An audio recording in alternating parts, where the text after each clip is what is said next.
Hello learners, I am Nanda, your English educator. तो आज मैं आप सभी को क्लास 12 की फ्लेमिंगो टेक्स्ट बुक का जो फर्स्ट चैप्टर है, इसका नेम जो है the last lesson, authored by Alphonse डॉर्डेट, उसका जो स्टोरी लाइन है मैं आप सभी को समराइज करके बताने वाली हूँ। वीडियो में बने रहिए। शुरू करने से पहले मैं आप सभी को टेक्स्ट में जाने से पहले मैं आप सभी को इस टेक्स्ट का बैकग्राउंड, किस बैकग्राउंड के बेसिस में टेक्स्ट लिखा गया है, ऑथर के माइंड में क्या चल रहा था, उसके बारे में थोड़ा सा बताऊंगी, क्योंकि नहीं तो आपको टेक्स्ट का समरी नहीं पता चलेगा, पूरा डिटेल में नहीं जान पाओगे।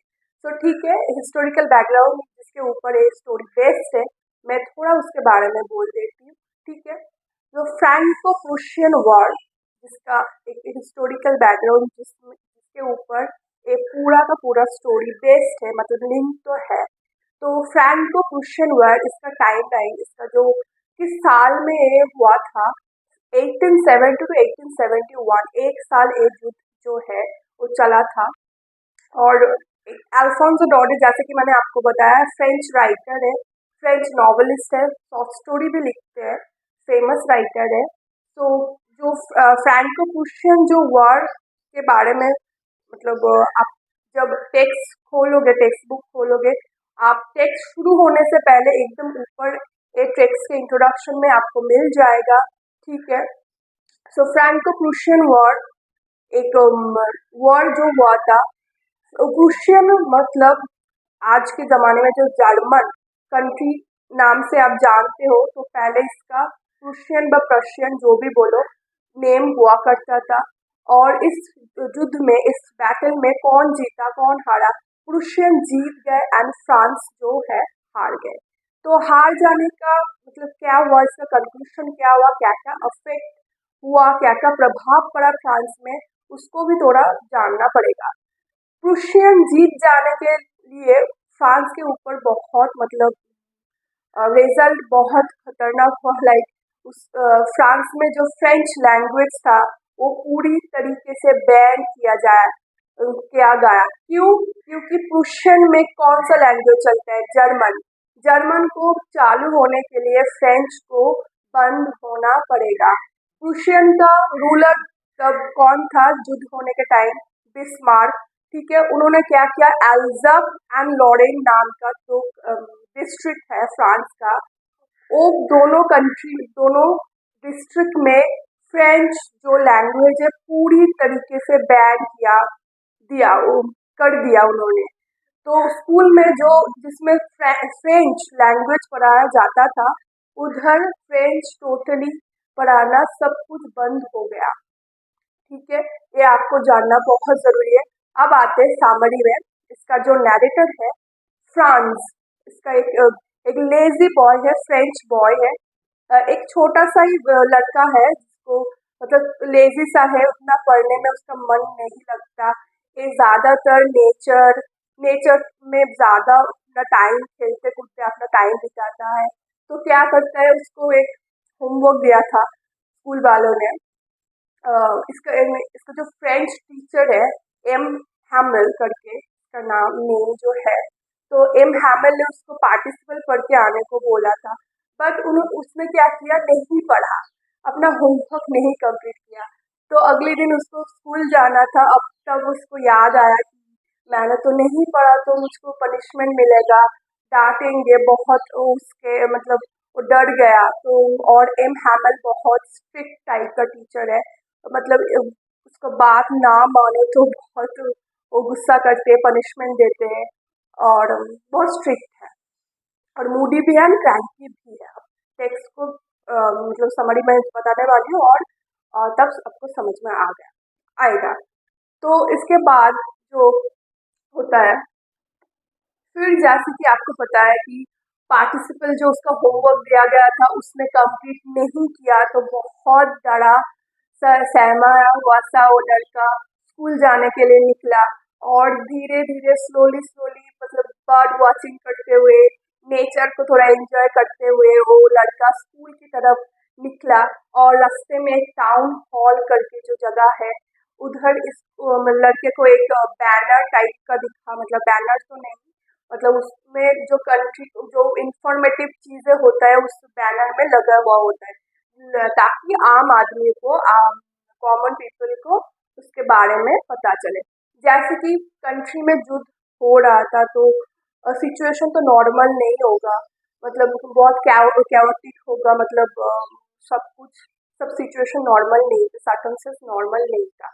टाउन हॉल में जब वो स्कूल की तरफ जा रहा था, तो फिर रास्ते में उसको कोई आदमी वो मिल गया, तो वो फ्रांस जो नैरेटर है, जो बॉय है, उसको बोला आज तुम लेट भी हो गए तो कोई भी आपको नहीं डांटेगा, आप आराम से स्कूल जा सकते हो।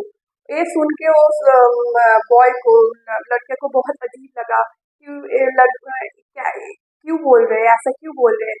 तो जब उसको स्कूल में गया, वो पहुंचा, तो उसको पता चला कि उसका जो टीचर है, एम हैमिल, नहीं तभी उसको नहीं पता। जब वो स्कूल में गया और एम हैमिल ऑलरेडी प्रेजेंट थे क्लास में, मतलब लड़के ने क्लास में आने की परमिशन मांगी सर से, और सर थोड़ा सा भी लेट होगा ना तो बहुत पनिश करते हैं, बहुत गुस्सा करते हैं, बट उस दिन कुछ नहीं बोला लड़के को। वो देखकर भी वो लड़का बहुत, मतलब एस्टोनिश, बहुत शॉक हो गया कि ऐसा क्यों हुआ अचानक से। और जो एम हैमल है, बहुत इतना सज धज के क्यों है, इतना वेल ड्रेसअप होके क्यों है। जो ड्रेस उन्होंने, मतलब जो कोट वगैरह उन्होंने पहना था एम हैमल ने, वो सिर्फ इंस्पेक्शन एंड उसका जो स्पेशल प्राइज सेरेमनी डेज होते हैं, सिर्फ उन वक्त ही वो पहनता है। बट अभी क्लास लेने दौरान ये ड्रेस उन्होंने क्यों पहना, ठीक है, वो भी उसको खटका, मतलब कुछ तो गड़बड़ है, कुछ तो नॉर्मल नहीं है आज के दिन में। तो जब उन्होंने उसको क्लास में बुलाया, एम हैमल ने फ्रांस को क्लास में आने की परमिशन दिया, और उन्होंने चुपचाप से एक सीट लेके बैठ गया, और पीछे देखा बहुत विलेजर्स, बहुत सारे और भी लोग उस क्लास में है। पता नहीं क्यों है, बट बाद में फ्रांस को पता चलेगा रीजन। देन एम हैमिल जब अपना क्लास शुरू करता है, तो पहले उन्होंने ग्रामर से शुरू किया, देन राइटिंग में शुरू किया। ये आपको शॉर्ट आंसर, शॉर्ट क्वेश्चन में आ सकता है एग्जाम में, तो अच्छे से सुनना, ठीक है। पहले उन्होंने क्या कहा, तो क्या पढ़ाया, ग्रामर पढ़ाया, उसके बाद राइटिंग में पढ़ाया। एम हैमिल किस लैंग्वेज का टीचर है, फ्रेंच लैंग्वेज का टीचर है, वो भी आपको याद रखना है, ठीक है। तो अब आते हैं समरी में। तो जब फ्रांस अपने सीट में बैठा है, तो एक टेस्ट जैसा, और क्लास में मतलब ऐसा कुछ हो रहा था, तो एम हैमिल ने फ्रांस को मतलब बुलाया, अपनी जो उसमें जो पार्टिसिपल पढ़ के आने को बोला था, तो वो क्वेश्चन वगैरह पूछेगा, वाइवा टाइप्स कुछ होता है। तो फ्रांस को बुलाया, उसने तो पढ़ा तो है नहीं, और नर्वस में जो भी थोड़ा सा पता था वो भी वो भूल गया, ठीक है।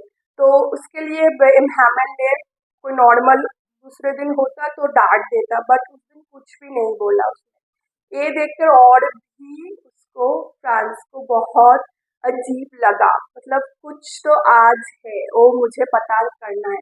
तो एम हैमन कुछ नहीं बोला, डांटा भी नहीं, कुछ भी नहीं। तो फ्रांस अपनी जगह पे, सीट पे वापस से बैठ गए।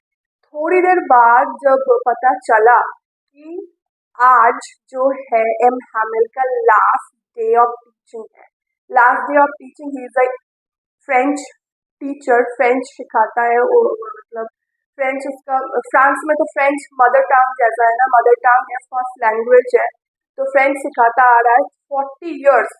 आप मार्क कर लेना, आप ठीक से सुन लेना कि इसमें 1 मार्क का आ सकता है, कितने साल तक एम हैमिल पढ़ाता आ रहा है, 40 इयर्स, ठीक है।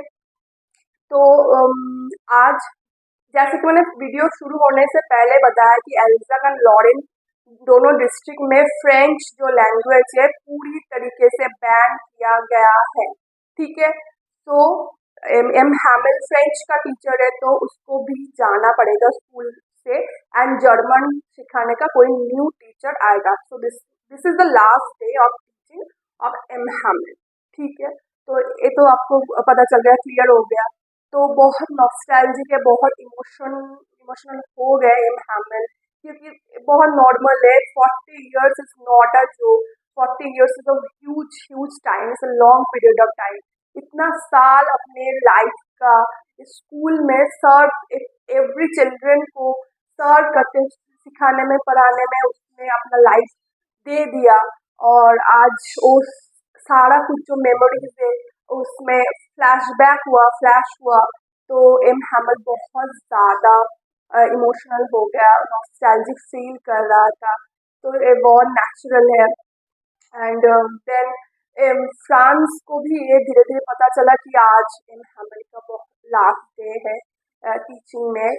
और तभी उसको रियलाइजेशन हुआ कि मैंने एक फ्रांस का एक सिटीजन होकर, सिटीजन तो नहीं, वो बच्चा ही है तभी, एक मतलब इनहैबिटेंट होकर भी मैंने अपना मदर टंग को उतना प्रायोरिटी नहीं दिया, नहीं सीखा, जो बहुत बड़ी गलती है। वो मतलब हर आदमी, हर हर हर मतलब हर कोई को मतलब अपना मातृभाषा जो है, मदर टंग है, बहुत ज़्यादा फर्स्ट प्रायोरिटी देना पड़ता है। मतलब मैंडेटरी है, सेकंड प्रायोरिटी नहीं देना तो चाहिए। तो ये रियलाइजेशन में फ्रांस बहुत मतलब गिल्ट फील हो रहा था उसको, मैंने क्यों फ्रेंच जो है लैंग्वेज नहीं सीखा।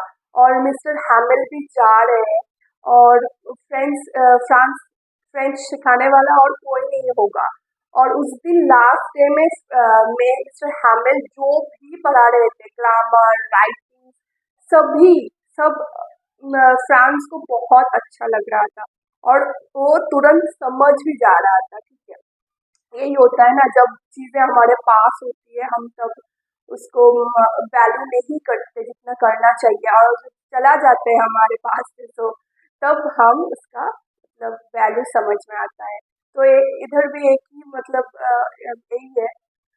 देन एक पिजन पिजन आया उस इस स्टोरी की लाइन में आपको है, मैं बोल रही हूँ क्योंकि इसमें से क्वेश्चन आ सकता है। ठीक है, पिजन्स को भी फ्रांस में एक फ्रेंच जो नैरेटर जो बॉय है, उसने बोला तुम्हें भी क्या जर्मन में बोलना चाहिए, एक कटाक्ष में बोला। ठीक है, थोड़ा सा मतलब बहुत नाराज है क्योंकि फ्रेंच लैंग्वेज का मदर टंग जा रहा है, और वो नहीं पढ़ सकता इन फ्यूचर में, वो कभी नहीं पढ़ सकता, जर्मन पढ़ना होगा। अपने मदर टंग को खोने का दुख है उसको, एक रियलाइजेशन भी है कि आगे से वो नहीं करेगा ऐसा, मत अपने जो मदर टंग को वो प्रायोरिटाइज करेगा। तो इसी रियलाइजेशन से स्टोरी का एक एंड होता है। फिर एम हैमिल की जाने की बारी हो जाती है। चर्च में जो है 12 बजने का जो बेल होता है वो बज जाती है, और उधर ही क्लास टाइम एंड होता है। ठीक है, एंड होने के साथ एम हैमिल अपने सीट से खड़े होते, और पहली बार वो इतना टॉल भी लगते हैं फ्रांस को। और एम हैमिल उधर खड़े होके उसने मतलब बोलने की कोशिश किया, बट इतना इतना ज़्यादा इमोशनल हो गया कि वो उन्होंने एक वर्ड भी नहीं कह पाया। तो चौक लेके जस्ट एक इशारा किया, जाओ तुम लोग। एंड उन्होंने लास्ट में एक कमेंट किया, वायला वी फ्रांस। और इसका मतलब क्या है, लॉन्ग लिव फ्रांस। और मतलब एक फ्रांस में ही एक उन्होंने डायलॉग जैसा बोला कि मैं जितने दिन इस कंट्री में हूँ, मेरे लिए तो मेरा मदर टंग ही सबसे बेस्ट होगा, बेस्ट है और रहेगा। तो एम हैमिल ने उधर ही अपना जो जर्नी है, अपना प्रोफेशनल जर्नी जो है उसको एंड किया। एंड फ्रांस में भी अपना जो रियलाइजेशन है उसको मतलब उसको लेकर ही स्टोरी का पूरा खत्म हुआ। तो स्टोरी इतना ही था। आपको इन्फॉर्मेटिव लगा तो कमेंट में ज़रूर बताना।